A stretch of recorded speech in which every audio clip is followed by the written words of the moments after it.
to do that. Okay? So, they are an independent body. Ang ibig mo sabihin, Noy should tell them, ito, ganito, ganyan. So, they are independent. And so, what do I think? I don't know. I don't know whether the PCOS machine is going to work like during the time of Gloria Macapagal-Arroyo, where, Noy won because he had so much votes for him, hindi nila maayos. But for Vice President, naayos nila. Naayos nila. So it should have been Mar Rojas who should Vice President, but si Bina yung dumating. So now, your question is Noy going to see to it that they are proper? He will see to it, but he has no control over them as the Matuwid. Okay? The Ombudsman is a separate body. COMELEC is a separate body. Constitutional body. Supreme Court is a separate body. If you are the Matuwid, you cannot say, ito ang gawin mo. In fact, that's why it's so important to elect a good president. Supreme Court, 10 of them are going to be appointed by the next president because they are all reaching 70, mandatory requirement.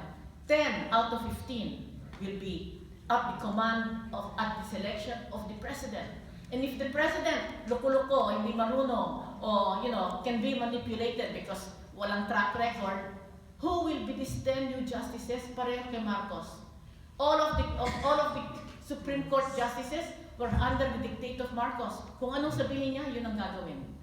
Alright? So that is what is so important in this election. Isa pa, since we are talking about what is the importance, 2 of the candidates says, when we become president, Binay and Duterte, we will ask the United Nations to take out our case in front of the United Nations. And what is that?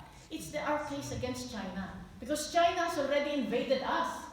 They have made 7 islands, and 3 of these are within our 200 nautical miles. The United Nations Convention of Law of the Sea says the sea, 200 nautical miles from our shore, belong to that country. Okay, sa may sulok, ang daming nag-aaway. Tayo, Vietnam, Malaysia, Indonesia, okay, dito. But, starting Palawan, all the way to Apari, there are no other islands except China. So what did China do? They said, all of South China Sea belong to us. 7 dash line. Saan sila nakuha yun?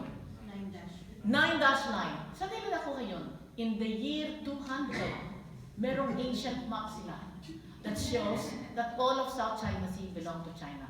The year 200, if that is true, Italy should claim all of Europe. Because in the year 200, it was Roman Empire that belongs to Rome.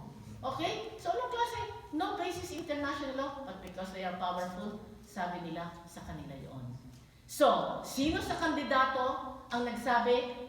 Binay and Duterte. For me, they are Marchurian candidate. Because we are the only country, hindi Vietnam, hindi Malaysia, hindi Indonesia, we are the only country who had the guts to file a case in the UN. Why? Because China has a lot of investment in us and all the other countries. But in spite of that, we filed the case because Albert Del Rosario is straight.